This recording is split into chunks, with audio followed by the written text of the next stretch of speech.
하나님 말씀 마태복음 21장 23절입니다.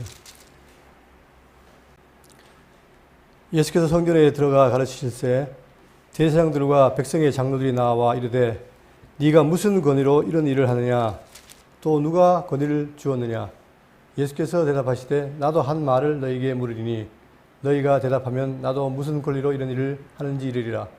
요한의 세례가 어디로부터 왔느냐 하늘로부터냐 사람으로부터냐.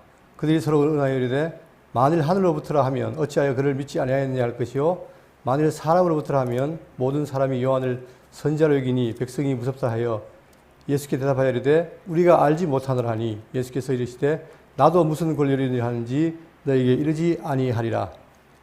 아멘.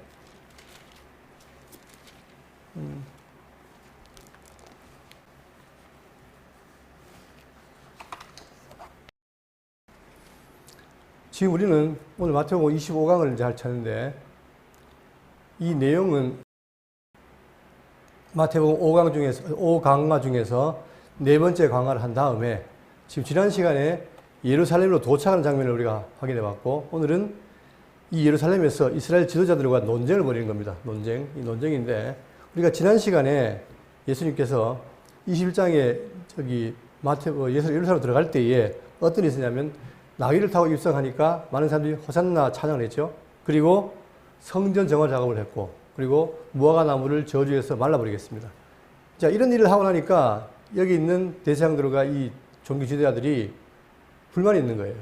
그래서 오늘 내용이 이제 예수님 시험에서 이제 물어보는데 자, 그럼 오늘 내용은 바로 뭐냐면 21장 23절부터 22장 46절까지인데 자, 여기 보시면 오늘 이 반을 합니다. 반.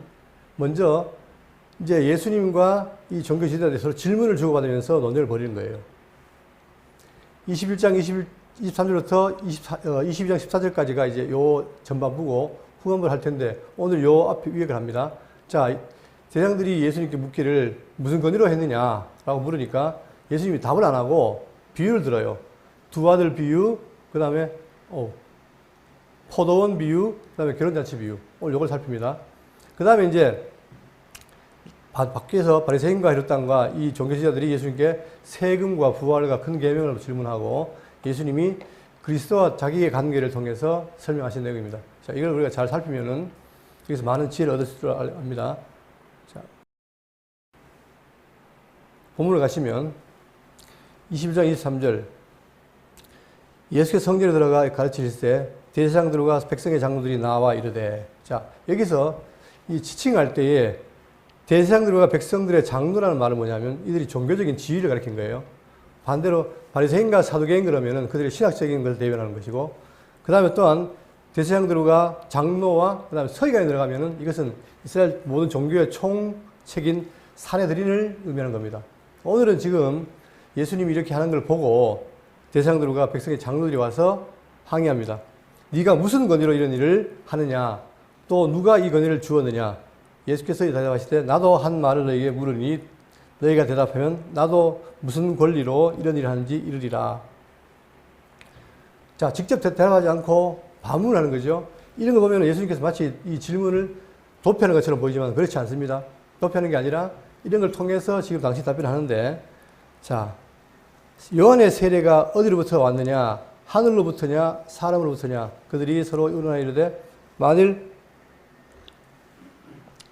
하늘로부터라 하면 어찌하여 그를 믿지 아니하였느냐 할 것이요 만일 사람으로부터라 하면 모든 사람이 요한을 선지자로 여기니 백성이 무섭다 하여 예수께 대답하여 이르되 우리가 알지 못하노라 하니.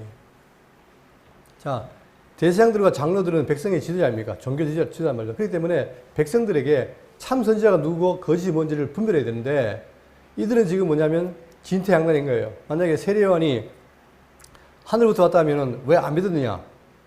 라고 하기 때문에 또 반대로 그가 그냥 사람으로부터 왔다 그러면 백성들이 그를 선지자로 알기 때문에 양쪽에 몰린 거죠. 그러니까 그들이 답을 피하는 거예요. 왜? 곤란하니까. 그러나 이런 모습은 뭐냐면 종교 지도자로서 분명한 판별해주는 그 직무를 다 아는 거죠. 직무유기와 같은 거죠. 자, 이렇게 답하니까 예수께 대답하여 이르되 우리가 알지 못하노라 하니 자, 그 다음에 예수께서 이르시되 나도 무슨 권위로 이런 일을 하는지 너에게 이르지 아니하리라. 자, 그래서 답을 안 합니다. 그러면 과연 예수님이 답을 회피하는가? 그렇지 않지요. 그 뒤에 있는 비유를 통해서 설명하시는데 28절 그러나 너희 생각에는 어떠하냐. 자, 이 말은 한편 다음과 같은 비유에 대해 너희들은 어떻게 생각하느냐 이런 말 같은 거예요. 너희는 어떻게 생각하느냐 하면서 어떤 사람에게 첫 번째 비유입니다. 어떤 사람에게 두 아들이 있는데 맏아들에게 가서 이르되 얘 오늘 포도원에 가서 일하라 하니 대답하여 이르되 아버지 가겠나이다. 자, 두 아들이 있어요. 포도원 주인인데 근데 포도원에서 일하라 하니까 맏아들은 뭡니까? 선뜻 대답하는 거예요. 얘 아버지 가겠나이다 했단 말입니다. 하더니 가지 아니하고 둘째 아들에게 가서 또 그와 같이 말하니 대답하여 이르되 실소이다 하였다가 그 후에 뉘우치고 갔으니 그 둘 중에 누가 아버지의 뜻대로 하였느냐 이르되 둘째 아들이니이다. 자, 이것은 단순한 비유가 아니라 지금까지 이스라엘 역사를 배경한 비유이기 때문에 그러니까 이걸 잘 대비해 보면 알 수 있는데 현재 이 맏아들은 누구냐면 부르시면 즉시 응답을 했어요. 그리고 실제로 복종할 생각이 없지만 하겠습니다라고 했어요. 자, 근데 실제로는 그렇게 안 했죠. 이게 누구냐면 바로 현재 이 바리새인과 서기관들. 그들은 위선적인 삶으로 말씀을 따른 척 하지만 실제로 말을 행하지 않는 자들입니다.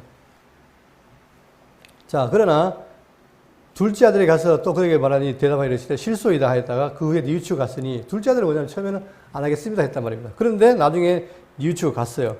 이들은 누구냐 하면은 바로 자기들이 죄인이라고 생각해서 못하겠다라고 거절하는 바로 누구죠? 이 죄사함을 필요한 사람들. 이런 사람들인데 그들은 처음에는 반대했으나 나중에 어떻게 됩니까? 예수를 믿고 따라가는 거예요. 자, 예수께서 이르시되 내가 진실로 너에게 이르노니 세리들과 창녀들이 너희보다 먼저 하나님 나라에 들어가리라. 자, 이게 나오죠. 세리와 창녀는 뭐냐? 둘째 아들이에요. 그리고 반대로 바리새인과 지도자들은 뭡니까? 첫째 아들이 맏아들.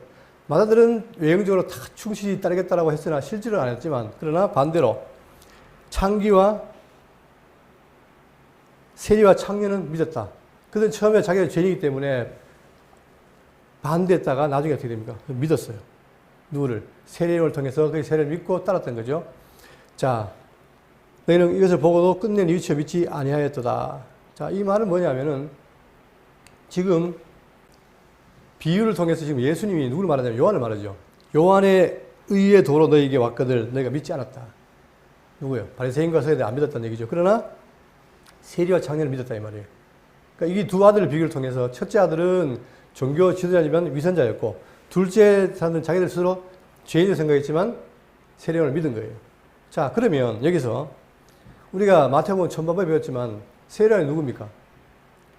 예수님 오시기 6개월 전에 와서 누구를 예비한 자죠? 여호와의 길, 즉 장차 오실 메시아를 예비한 자가 세례요한이죠. 그러니까 예수님은 네가 무슨 건설을 하냐 이 답변을 처음에는 피했지만 이 비유를 통해서 내가 누구라는 거예요. 세례요한이 아버지께서 왔는데 그 세례요한이 나를 증거했다. 그러면 내가 누구겠느냐? 하나님의 아들이 아니냐? 간접적으로 답변하시는 거죠. 내가 이렇게 하는 것은 내 임의로 하는 게 아니라 나를 보내신 아버지의 건설을 하는 것이다 라고 지금 돌려서 말하고 있는 겁니다. 이 첫 번째 비유예요. 두 번째 33절 다른 한 비유를 들으라. 한 집 주인이 포도원을 만들어 산울타리로 두르고 거기에 즙 짜는 틀을 만들고 망대를 짓고 농부들에게 세로 주고 타국에 갔더니 자, 포도원이라고 하는 것은 구약에서 많은 가르침이 있는데 이사야 5장 1절을 보시면 나는 내가 사랑한 자를 위하여 노래하되 내가 사랑한 자의 포도원을 노래하리라. 내가 사랑하는 자에게 포도원이 있으며 심히 기름진 사내로다. 하나님께서 이스라엘 백성들을 다스리는데 포도원이라고 표현했어요. 자, 그런데 예레미야 12장 10절 보시면 많은 목자가 내 포도원을 헐며 자, 목자들에게 포도원을 잘 맡겨놨는데 그들이 일하지 않고 어떻게 오히려 뭡니까? 내 포도원을 헐며 내 몫을 짓밟아서 내가 기뻐하는 땅을 항무지로 만들었도다. 그들이 이를 황폐하게 하였으므로 그 항무지가 나를 향하여 슬퍼하는도다. 온 땅이 황폐함은 이를 마음에 두는 자가 없음이로다. 오히려 잘 베풀어놓은 포도원에서 목자들이 엉뚱한 짓을 해가지고 오히려 황무하게 했다 이 말입니다. 자, 그래서 지금 포도원의 비유를 들면서 자, 울타리를 두르고 즙 짜는 기틀을 만들고 망대를 짓고 자, 이 그림 보시면 요게 포도즙을 짜는 틀입니다. 그러니까 여기에서 이쪽에서 사람들이 발로 밟으면 그 즙이 이쪽으로 나와요. 여기에 모입니다. 이게 그 다음에 여기가 망대예요, 망대. 그리고 여기가 울타리를 두른 이 망대를 보는 거죠. 이게 지금, 자, 지금 하는 집주인이 포도원을 만들어 울타리를 두르고 거기에 집단 틀을 만들고 망대를 짓고 농부들에게 새로 주고 타국에 갔더니, 자, 한 포도원 주인이 지금 타국에 갔는데 누구에게? 농부들에게 새로 주고 간 거예요. 자, 근데 이때 당시에 이 유대인은 다른 나라의 어떤 그 지주들이 땅을 샀다가 맡겨놓고 간 경우가 많기 때문에 이 비유는 그들에게 낯선 게 아닙니다. 자, 34절. 열매 거둘 때가 가까움에 그 열매를 받으려고 자기 종들을 농부들에게 보내니. 자, 주인은 이제 때가 되니까, 열매를 거둘 때가 되니까 뭘 받으려? 세를 받기 위해서 열매를 받으려고 종들을 농부에게 보낸 거예요. 자, 이 장면은 지금 이 포도원 주인이 누굽니까? 하나님이죠. 포도원은 이스라엘 나라고. 그 다음 종들은 맡겨진 자들이에요. 자, 여기에 대해서 구약에 보면은 끊임없이 뭡니까? 끊임없이 선지자를 보냈다고 말하고 있습니다. 예레미야 35장 15절에 내가 내 종 모든 선지자를 너에게 보내고 끊임없이 보내며 이르기를 너희는 이제 각기 악한 길에서 돌이켜 행위를 고치고 다른 신을 따라 그를 섬기지 말라. 그리하면 너희는 내가 너희와 너희 선조에게 준 이 땅에서 살리라. 하여도 너희가 귀를 기울이지 아니하며 내게 순종하지 아니하였느니라. 지나간 역사를 돌이키면서 포도원 주인이신 하나님께서 포도원에 끊임없이 선지자를 보냈다. 그런데도 이 지도자들은 뭐예요? 말을 안 듣고 반대했다는 거죠. 35절. 농부들이 종들을 잡아 하나는 심히 때리고 하나는 죽이고 하나는 돌로 쳤거늘 다시 다른 종들을 처음보다 많이 보내니 그들에게도 그렇게 하였는지라. 자, 하나님은 한 번으로 끝나는 게 아니라 계속해서 뭡니까? 그들 돌이키기 위해서 선지자를 보낸 거예요. 자, 그런데 선지자를 보내니까 어떻게 되느냐? 하나는 심히 때리고 하나는 죽이고 하나는 돌로 쳤다. 그게 이제 이 비유에 나오는 말인데 이것은 비유가 아니라 실제로 이런 일들을 비유로 든 거죠. 그러니까 자, 이 내용에 대해서 똑같은 마가복음에서는 뭐라 했냐면은 마가복음과 누가복음에서는 한 종을 보냈다 그랬죠. 한 종. 종 한 명씩 보냈는데 마태는 많은 종을 보냈다 그랬죠.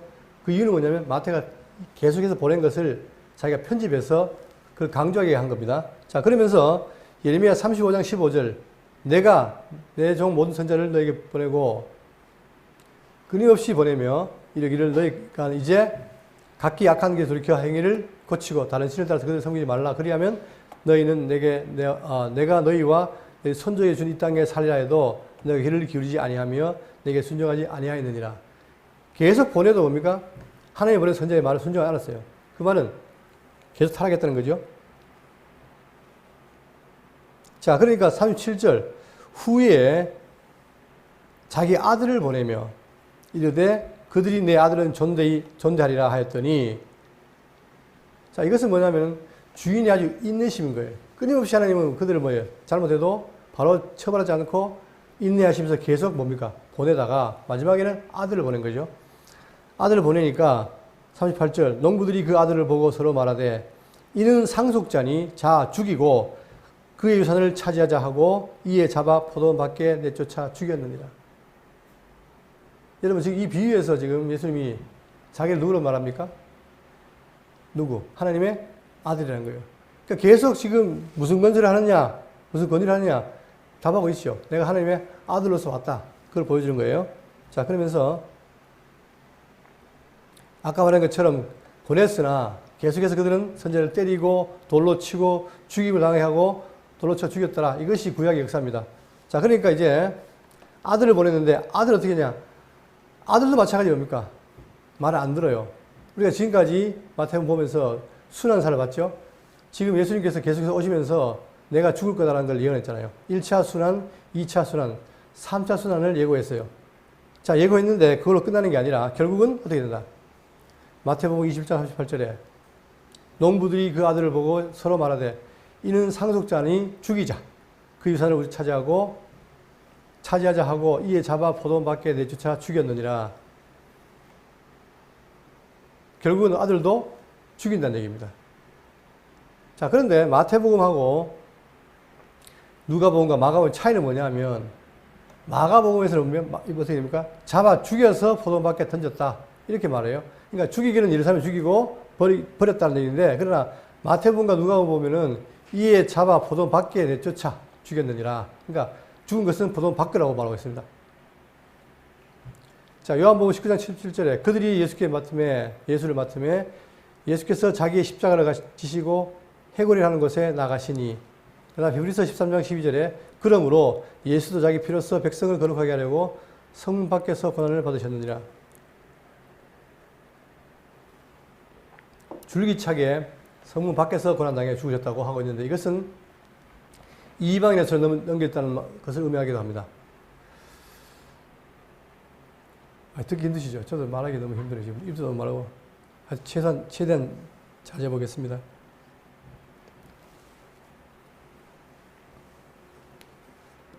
자, 결국은 아들을 보냈는데도 그 아들을 보고 서로 말하되 이는 상속자니 자 죽이고 그의 유산을 차지하자 하고 이에 잡아 포도원 밖에 내쫓아 죽였느니라. 결국은 아들도 죽였다는 거예요. 그러나 지금 비유를 몇 번 이 시대에 안 죽은 거죠. 그러나 예수님이 계속 뭐 했어요? 내가 장차 죽으리라. 그러나 3일 만에 부활할 것이다. 이걸 예고했죠. 그 예고대로 아들도 죽일 것을 미리 지금 말씀하시는 겁니다. 40절.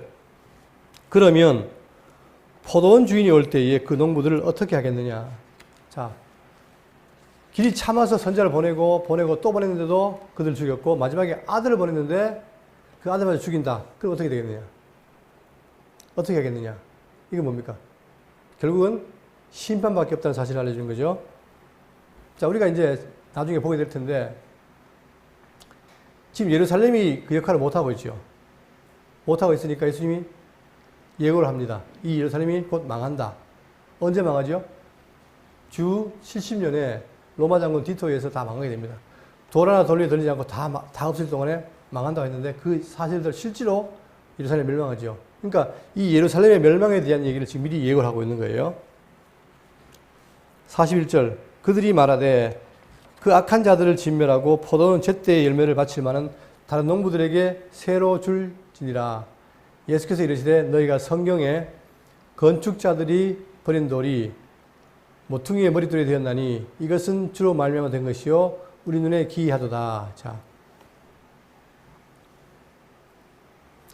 시편 118편 2절, 시편 118편 2절 보시면 여기 없네요. 거기 보시면 뭐라 되어 있냐면 제가 읽어드릴게요. 여호와께서 나를 심히 경책하셨어도 죽음에 넘기지 아니하였도다.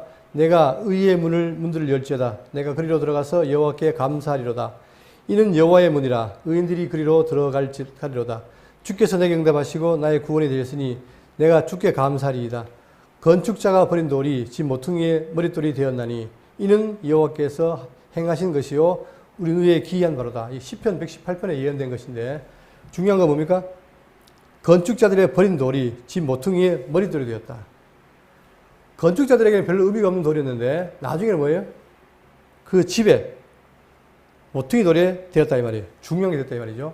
자, 그러면 이게 지금 118편은 다윗에 해당되는 것인데 다윗이 하나님이 마음에 합한 자라고 장차 이스라엘을 맡기려고 했지만 사울과 그 추종자들은 뭐예요? 다윗을 원치 않았어요. 그러니까 다윗을 원치 않고 자꾸 생명을 위협하고 죽이려고 했죠. 자, 그런데 그렇게 해서 사울과 그 추종자들이 다윗을 핍박했으나 하나님은 뭐예요? 그를 세워가지고 견고한 이스라엘을 세운다. 바로 그런 내용이거든요. 자, 그러니까 이 그림 보시면 보세요. 여기에 요게 모퉁이 돌입니다. 이게. 근데 원래 이 돌을 뭐예요? 누가? 건축자들이 버렸다는 거예요. 사울과 그 추종자들이 버렸고 또 예수님 당시에 예수님이 하나님의 아들로 왔는데 중요한 건 뭡니까? 종교 지도자인 대제사장과 장로들이 어떻게 해요? 예수를 버리는 거예요. 그러니까 지금 이 건축자들이 버린 돌이 뭐가 됐느냐? 모퉁이의 머릿돌이 되었다. 이 건물을 짓는 중요한 뭐가 됐다는 거예요? 중요한 돌이 됐다는 거예요. 그러니까 버린 돌이 모퉁이 돌이 되었다. 이거죠. 자, 이거 보시면 여기 건물의 가장 중심에 위치하고 있는 바로 이 돌이 모퉁이 돌인데 지금 이 내용은 바로 하나님의 아들 오신 예수님을 너희들이 핍박했다. 그래서 이 버린 돌인데 그 돌이 지금 장차 교회를 세우는 모퉁이 됐다는 사실을 말해주고 있습니다. 43절. 그러므로 내가 너희에게 이르노니 하나님의 나라를 너희에게는 빼앗기고 그 나라의 열매 맺는 백성이 받으리라. 자, 그러므로 내가 너희에게 이르노니 하나님의 나라를 너희는 빼앗기고 너희가 누구죠? 아까 앞에 비유로 말하면 믿지 않는 자들. 지금 말하면 대사장과 종교 지도자들. 그들은 안 믿었잖아요. 그러니까 너희는 빼앗긴다. 그 나라에 있는 백성이 받으리라. 그러나 창기와 세렸던 이 죄인들은 뭡니까? 회개함으로 말미암아 그 백성이 될 것이다. 그리고 열매를 맺는다라고 말하고 있습니다. 자, 그런데 여기서 이 돌 위에 떨어진 자는 깨지겠고 이 돌이 사람 위에 떨어지면 그를 가루로 만들어 흩으리라. 자, 건축자들이 버린 돌이 모퉁이 위에 돌이 됐는데 중요한 건 뭐냐면은 이 돌이 뭐예요? 그들을 다른 자들에게 뭡니까? 아주 거룩한 피할 곳이 되지만 반대로 이 모퉁이 돌을 버린 자들은 어떻게 됩니까? 그들에게는 뭐가 있어요? 저주가 있죠. 악한 자들에게.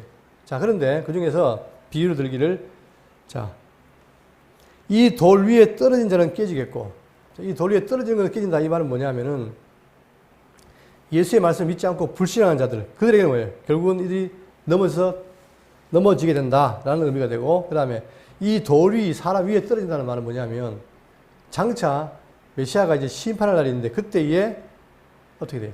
그때 마지막에 키질 할 때 쭉쭉이 날아가죠. 그렇게 돼서 결국은 심판을 받게 된다는 사실을 증거하고 있는데, 자, 이 근거는 뭐냐면 이사야 8장 13절에 만군의 여호와 그를 너희가 거룩하다 하고 그를 너희가 두려워하며 무서워할 자로 삼으라. 그가 성소가 되시리라. 그러나 이스라엘 두 집에는 걸림돌과 걸려 넘어지는 반석이 되실 것이며, 자, 하나님께서 성소가 된다라고 말했는데 문제는 뭐냐면 이스라엘 두 집에는 뭐예요? 그 돌이 걸림돌이 된다는 얘기예요. 그러니까 이것은 뭐냐면 지금 예수님이 역사적으로 오셨잖아요. 오셨는데 그들의 백성이 이스라엘이 이를 버렸다는 거예요. 물론 소수. 자, 우리가 보시면 예수님이 딱 오셨을 때 예수님이 오셨을 때에 이스라엘 가운데, 자, 대제사장, 장로들, 자, 이들은 뭡니까? 이들은 예수를 버렸어요. 버린 돌. 걸림돌이죠. 그들에게는 걸림돌이 된 거예요. 그러니까 틈만 나면 이들은 뭡니까? 이 예수를 죽이려 하죠. 그러나 반대로 세리와 창기, 자, 이들은 뭡니까? 이들은 회개하고 믿음으로써 이 돌을 모퉁이 돌로 삼는 거예요. 자, 이게 지금 현상이죠. 자, 거기 보시면 지금 이스라엘이 오신 거잖아요. 그죠? 자, 그 얘기를 지금 아까 이사야 8장 13절에 말하고 있는데 이 두 집에는 걸림돌과 넘어지는 돌이 되었다라고 말하고 있습니다. 그러나 반대로 누구에게는 세리와 창기, 이 둘 다 이스라엘이잖아요. 그죠? 근데 이 세리와 창기 죄인들은 메시아를 받아들이지만 이들은 자칭 의인들은 뭐예요? 메시아를 거부한다 이거죠. 자, 그래서 걸림돌과 걸려 넘어지는 반석이 되실 것이며, 자, 걸림돌이 되고 걸려 넘어지는 반석이에요. 경고에 서는 게 아니고, 또한 예루살렘 주민에게는 함정과 올무가 되시나니, 참 메시아로 오신 예수가 그들에게 구원자가 되는 게 아니라 뭐가 돼요? 함정과 올무가 됐다. 이들에게는 함정과 올무가 된 거예요. 올무. 많은 사람들이 그로 말미암아 걸려 넘어질 것이며, 그렇죠? 왜 그럼 예수님 당시에 많은 종교 지도자와 아이들이 넘어졌느냐? 예언대로 된 거예요. 그대로 왜 그렇습니까? 이 예수를 뭘로? 걸림돌로, 함정, 올무로 삼았기 때문에 결국 그들은 넘어진다. 다니엘 2장 35절. 그때의 새와 진흙과 녹과 은과 금이 다 부서져 여름 타작마당에 겨같이 되어 바람에 불려 간 곳이 없었고 우상을 친 돌은 태산을 이루어 온 세계에 가득하였도다. 자, 우리가 알지만 다니엘의 신상이 있죠. 신상. 금신상. 그때에 이 신상 누가 파괴합니까? 뜨인 돌이죠. 뜨인 돌이 다 쳐서 무너뜨려 버리잖아요. 그러니까 예수님께서 이렇게 악한 세력을 쳤을 때 다 망한다는 거예요. 그것처럼 여기 있는 이 이스라엘에도 이들은 다 망한다. 어떻게 돌이 떨어져서 망한다는 거예요. 그걸 지금 비유로 설명하고 있는 겁니다. 그들은 키질에 떨어져 나가는 쭉정이처럼 결국 다 망해서 불구덩이로 들어가는 그것을 지금 예표로 말하고 있습니다. 45절. 대제사장들과 바리새인들이 예수의 비유를 듣고 자기들을 가리켜 말씀하시는 줄 알고 잡고자 하나 무리를 무서워하니 이는 그들이 예수를 선자로 알미었더라. 자, 중요한 것은 안다는 거예요, 자기들이. 뭘 알아요? 우리가 바로 걸림돌을 삼은 자들이었구나를 안다는 거예요. 자, 아니까 더 어떻게 하겠습니까? 더 열받겠죠. 더 열받으니까 죽이려고 애를 쓰는 거 아니겠어요? 그런데 오히려 누구? 이 사람들이, 반대의 무리들이 뭡니까? 이를 귀히 여기니까 함부로 죽일 수가 없다는 거예요. 뭐 때문에? 민요가 날까? 그죠? 다음 22장 1절입니다. 이번엔 세 번째 비유, 결혼잔치 비유. 그러니까 두 번째 비유에서 뭡니까? 이분이, 당신이 뭐예요? 하나님의 아들임을 통해서 내가 이 권위가 누구냐? 하나님께서 주신 거라는 걸 증거했죠. 그 다음 22장 1절에 자, 예수께서 다시 비유에게 비유로 대답하여 이르시되 천국 마치 자기 아들을 위하여 혼인잔치를 베푼 어떤 임금과 같으니. 자, 여기서 이제 혼인잔치를 베푼 임금이라고 표현되어 있는데, 자, 이렇게 표현하기보다는 먼저 여기에는 그들에게 말이 생략되어 있어요. 그러니까 예수께서 그들에게, 지금 여기 있는 무리들에게 비유로 말씀하시는데, 천국 마치 자기 아들을 위하여 혼인잔치를 베푼 임금 같다. 이렇게 하는 것보다는, 자, 천국은 어떤 왕이 자기 아들을 위하여 베푼 혼인잔치와 같다는 게 더 자연스럽습니다. 그래서 공동번역에서는 뭐라 했냐면, 하늘나라는 어느 임금이 자기 아들의 혼인잔치를 베푼 것에 비길 수 있다. 이렇게 돼 있어요. 그러니까 임금보다는 이 천국은 혼인잔치와 같다라고 이해하시면 더 좋겠습니다. 자, 그런데 이 혼인잔치에 대해서는 구약이 말하고 있어요. 이사야 54장 5절에 이는 너를 지으신 이가 내 남편이시라. 자, 성경이 말하기를 너를 지으시니 창조주가 뭐예요? 내 남편이시라. 그의 이름은 만군의 여호와시며 내 구속자는 이스라엘의 거룩한 이시라. 그는 온 땅의 하나님이라 일컬음을 받으실 것이라. 하나님이 지어놓고 그들은 뭐예요? 아내 잡는다는 거예요. 당신 남편이 되고. 이게 예언이죠. 자, 이 관계를 가지고 에베소 5장 23절에 이는 남편이 아내의 머리됨이 그리스도께서 교회의 머리됨과 같음이니 바로 그가 바로 몸의 구주시니라. 그러므로 사람이 부모를 떠나 그의 아내와 합하여 그 둘이 한 육체가 될지니 이 비밀이 크도다. 나는 그리스도와 교회에 대하여 말하노라. 자, 그것을 에베소에서는 뭐예요? 교회의 비밀을 증거합니다. 즉, 자, 교회와 그리스도의 관계, 머리와 몸이라 그랬죠. 그 다음에 요한계시록 19장 7절에 뭐라고 하냐면 우리가 즐거워하고 크게 기뻐하며 그에게 영광을 돌리세 어린 양의 혼인 기약이 이르렀고. 자, 어린 양이 이제 신랑이잖아요. 그죠? 그 신랑이 혼인잔치를 하는데 그날이 이르렀다는 거예요. 그게 언제입니까? 마지막 때에 심판 이후에 되겠죠? 혼인잔치가 기약되어 있는데 그의 아내가 자신을 준비했으므로. 자, 그러니까 아내도 준비를 해야 되겠죠? 우리가 이제 다 이 땅에 모든 걸 다 끝내고 거룩에 지면 이제 혼인잔치 맺는데 준비했으므로 그에게 빛나고 깨끗한 세마포옷을 입도록 허락하였으니 이 세마포옷은 성도들의 옳은 행실이로다 하더라. 천사가 내게 말하기를 기록하라. 어린 양의 혼인잔치에 청함을 받은 자들은 복이 있도다. 자, 이게 지금 성경 전체에 말하고 있는 겁니다. 하나님이 신랑이 되시고 어린 신부를 준비해서 혼인잔치를 맺는데 그때가 언제냐? 마지막 때인데 자, 그 잔치가 있을 것이다 라고 지금 말하고 있죠. 자, 그것을 지금 비유로 들은 거예요. 자, 그러면서 3절 그 종들을 보내요. 자, 잔치를 베풀었으니까 우리가 손님을 청해야 되겠죠. 그 종들을 보낸 거예요. 자, 그 종들을 보냈다는 말의 표현을 보시면 구약의 각 시대마다 하나님의 나라와 메시아들을 예언했던 선지자들이 있습니다. 계속 그들도 그 메시아 올 걸 예언했죠. 그리고 마지막으로 누가 왔습니까? 구약의 마지막 선지자 세례요한이 와서 어떻게 했다? 회개하라 천국이 가까웠느니라 라고 선언하더니 요한복음 3장 28절에 내가 말한 바 나는 그리스도가 아니요 그의 앞에 보내심을 받은 자라 하고 한 것을 증언할 자는 너희니라. 신부를 취하는 자는 신랑이나 서서 신랑의 음성을 듣는 친구가 크게 기뻐하니 나는 이러한 기쁨으로 충만하였노라. 자, 세례요한은 뭐라 하냐면 예수님 앞에 6개월 전에 오신 그 얘기를 준비한 자라고 표현했지만 자기가 그리스도 앞에 보내받은 자인데 뭐래요? 신부를 취하는 자가 신랑이나. 자, 예수님은 신랑이에요. 신부를 취하러 왔어요. 근데 그 신랑, 신부를 취하는 신랑의 음성을 듣는 자는 기뻐한다는데 그가 누굽니까?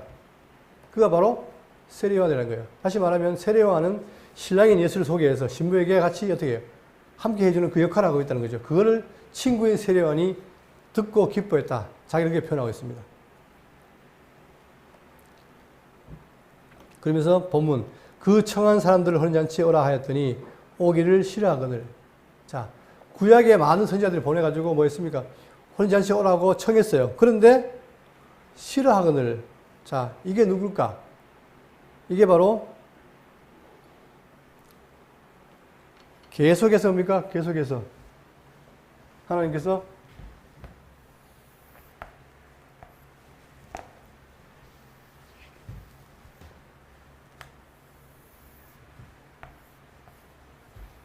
구약 성경을 통해서 선지자들 그래가지고 하나님 나라를 약속했잖아요. 자, 그런데 그리고 마지막에 6개월 전에 세례요한이 왔죠. 와서 이들을 청한 거예요. 손님을 청해도 그들이 어떻게 했다? 오기를 싫어했다. 바로 그들은 이스라엘 종교 지도자들. 바로 이들이죠. 이들은 어떻게 했다? 이 말을 듣지 않고 세례요한을 죽이고 오히려 어떻게 했다? 오기를 싫어했다 이 말입니다. 4절 다시 다른 종들을 보내며 자 이것은 뭐냐면 다른 종은 뭐냐면은 이 세례요한 말 안 듣고 이렇게 이스라엘 안 들으니까 이제 뭐예요? 예수 그리스도 직접 오셨고 그 다음에 그의 70명의 제자와 12사도 이들을 보내가지고 또 청한 거예요. 누구에게? 이스라엘 백성들에게 또 청한 거예요. 자, 그런데 그럼에도 불구하고 그들은 듣지 않았다는 겁니다. 그러니까 구약이든 이때든 아니면 이때든 이스라엘에게 하나님께서는 말씀을 했는데 안 들으니까 이제는 뭡니까? 유대에서 어디로 옮깁니까? 나중에 이방인에게로 옮기는 거예요. 그러니까 우리는 결국은 뭐냐? 유대인들이 거절했기 때문에 우리에게 온 거예요, 여러분. 우리가 잘나서 그런 게 아니고. 그죠? 그러니까 바로 이 지금 여기 있는 구약과 그 다음에 예수님 이 시대에 계속해서 뭡니까? 혼인잔치에 청하려고 손을 보냈는데, 종을 보냈는데 그들이 어떻게 했다? 거절했다. 그것을 지금 설명해 주고 있는 겁니다. 이르되 청한 사람들에게 이르기를 내가 오찬을 준비하되 나의 소와 살찐 짐승을 잡고 모든 것을 갖추었으니. 그러니까 하나님 완벽하게 준비해놓고 기다리신 거예요. 다 갖추었으니 혼인잔치에 오소서 하라 하였더니 그들이 돌아보지도 않고 한 사람은 자기 밭으로 가고 한 사람은 자기 사업하러 가고. 자, 각자 자기 바쁜 일이 있으니까 여러분 아무리 바쁜 일이 있어도 뭐예요?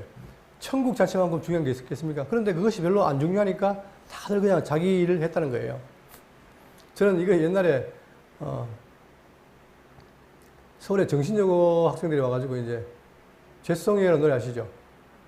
그 노래 부를 때 이게 뭔지 몰랐는데 지금 보니까 그 비유예요. 자, 이것이 엄청난 비유인데 그때는 보통 모르고 그냥 노래로 따라 부르고 즐거워했는데 자, 어쨌든 간에 지금 이 이야기는 바로 아주 중요한 의미를 갖고 있는 거죠. 자기 밭으로 일하러 가고 그 다음에 자기 사업하러 가고. 그러면 그냥 무관심하면 좋겠는데 무관심하지 않고 더 적극적으로 6절 그 남은 자들은 종들을 잡아 모욕하고 죽이니.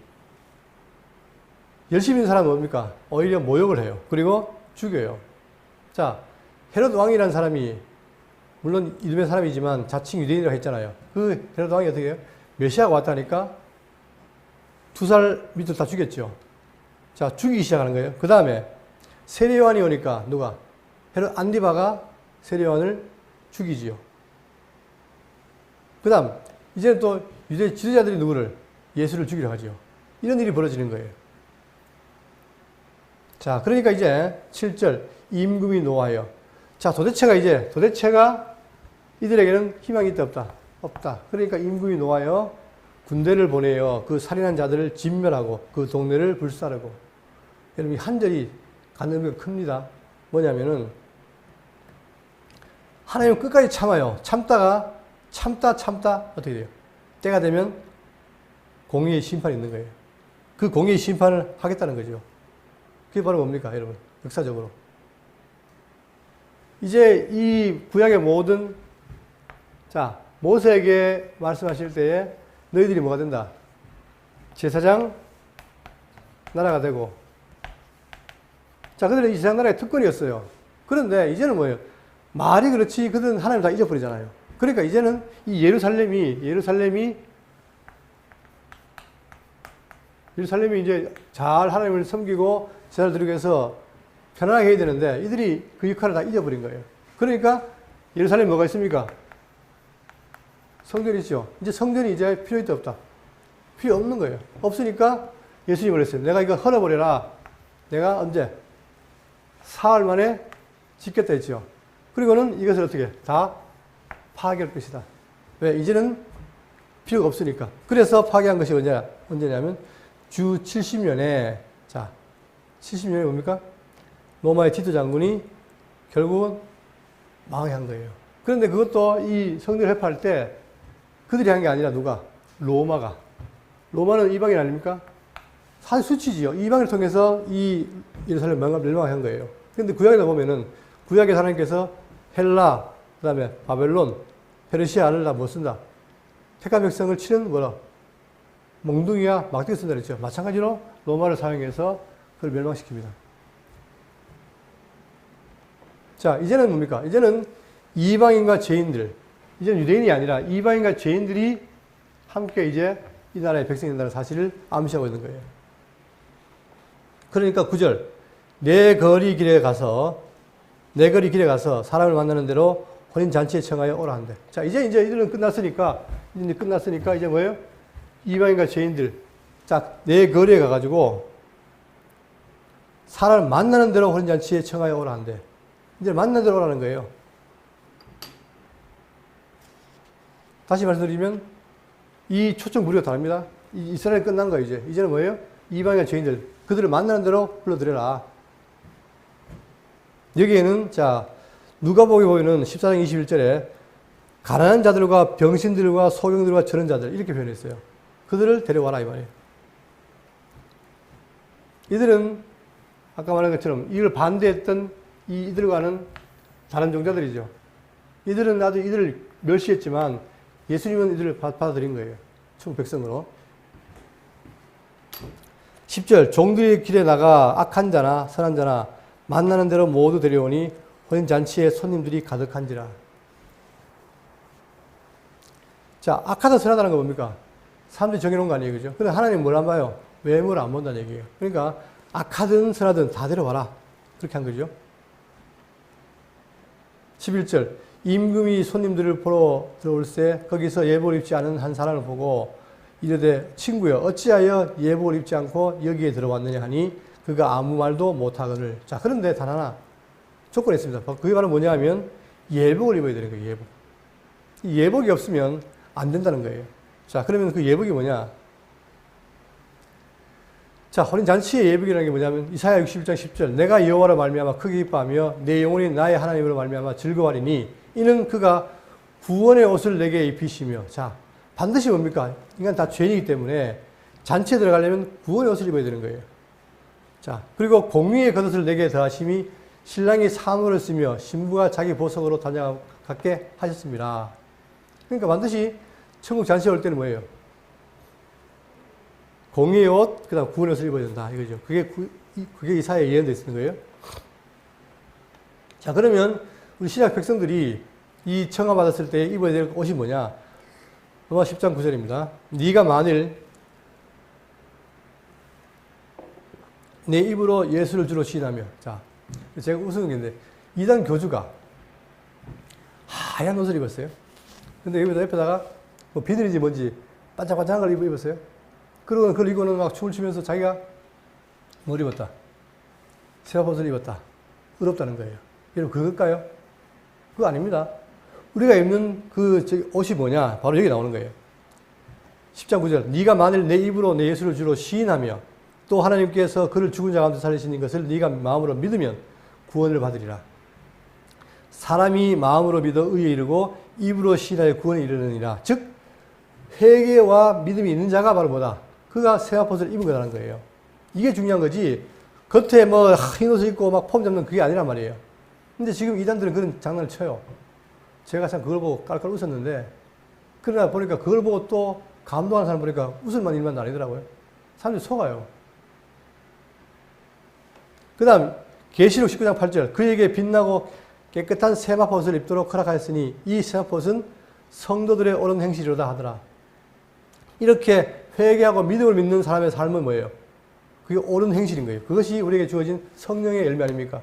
그러니까 우리가 예수를 믿고 그를 의지하면 그것이 바로 뭐가 되는 거예요? 우리의 의의 열매라는 거예요. 그것이 바로 자 여기로 말하면 뭐예요? 예복이라는 거예요. 근데 이 청함받은 자, 나중에 청함받은 자는 반드시 뭐가 필요하다? 이들에게는 예복이 있어야 된다. 예복이 없으면 안 돼요. 어떻게 되나? 예복이 없으면 13절 임금이 사원들에게 말하되 그 손발을 묶어 바깥 어두운 데에 데려니라. 거기서 슬피 울며 이를 갈게 되리라 하니라.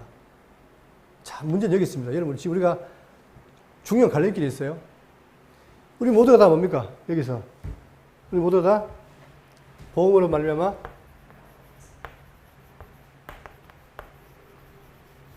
청함 받은 자죠. 자, 청함 받았어요. 그런데 청함 받은 자가 다 구원 받느냐? 아니라는 거예요. 청함 받은 자 중에서 뭐가 있어야 돼요? 택한 자가 된다는 거예요. 택한 받은 자. 자, 그럼 택한 받은 자라는 게 뭐냐? 뭐가 있어야 되느냐? 바로 뭐예요? 예복. 예복이 필요한 거예요. 제가 지난번에 천국 비유를 말씀드릴 때에 지상 천국에는 뭐가 있어요? 알곡과 가라지가 같이 있죠. 이거 혼돈하시면 안 돼요. 영원한 천국에는 알곡만 있지만 이 지상 천국 교회에는 뭐예요? 외형적인 교회 안에는 알곡과 가라지가 같이 있어요. 여러분 잘 보셔야 돼요. 이게 굉장히 중요한 말입니다. 그러니까 청함받은 자와 택함받은 자가 같이 있어요. 같이 서로 형제 지체를 하고 있단 말입니다. 그런데 나중에 가면 심판 때 뭐예요? 청함받은 자 중에서 일부는 구원을 못 받아요. 그래서 택함받은 자는 다 구원받습니다. 그 조건이 뭐라고요?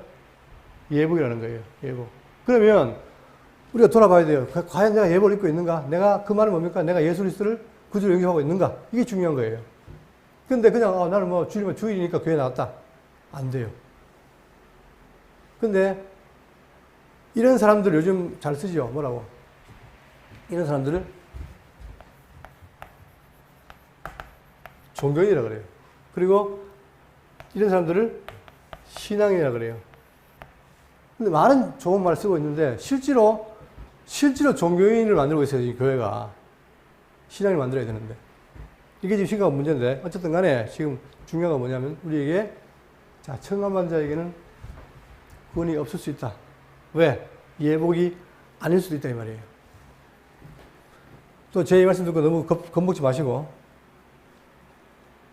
어쨌든 간에 이 주인의 사환들이 이들을 다 손발을 묶어 어두운 가운데 던져가지고 슬피 울며 이를 갈게 된다.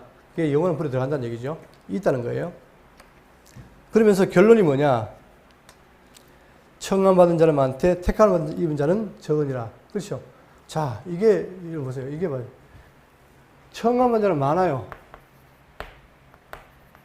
그런데 택함받은 자는 적다.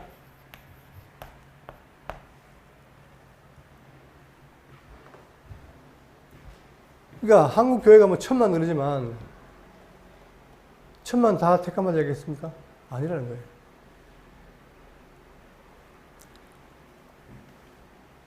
여기에는 뭐가 있냐면 자, 청함받은 자 속에는 뭐예요? 가라지가 같이 들어있다. 이 가라지는 예수를 믿지 않지만 종교인으로 살아갑니다. 오늘 많잖아요. 자, 청함을 받은 자는 많되 택함을 입은 자는 적으니라.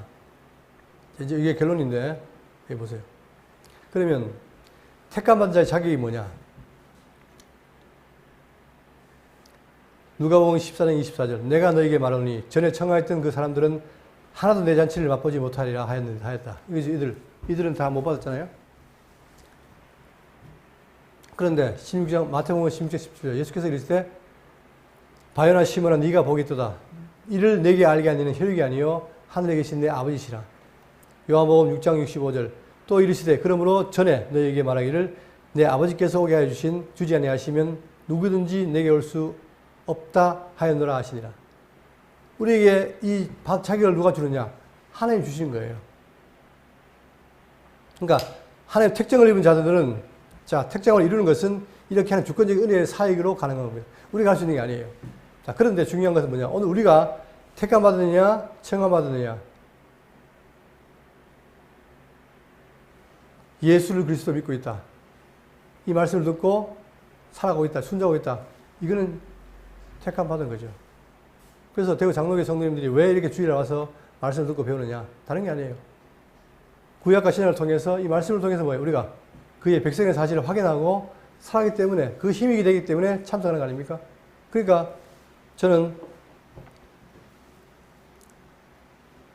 제가 그런 권한이 없기 때문에 여러분 다 택한 받으라 말을 하지 못하지만 우리 모두가 다 뭐예요? 예수 그리스도를 의지하고 또 그런 마음으로 오셨다 생각하고 더욱 예수를 의지하면서 우리가 택한 받아 살아가시기를 간절히 바라겠습니다.